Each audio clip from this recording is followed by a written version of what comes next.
Hi, I'm Chef Donn O, and on behalf of Expert Village, welcome to my kitchen. Today we'll be making a classic egg dish, Eggs Benedict. And then after that, we're going to do a variation of the poached eggs called Eggs Florentine.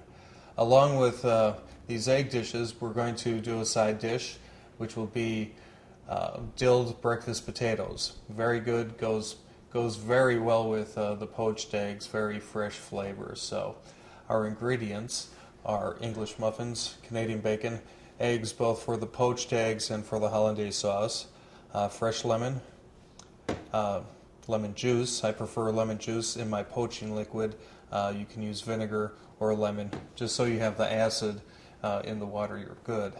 We'll need tomato, green onion, red potatoes, dill, red onion, fresh baby spinach, butter, and heavy whipping cream.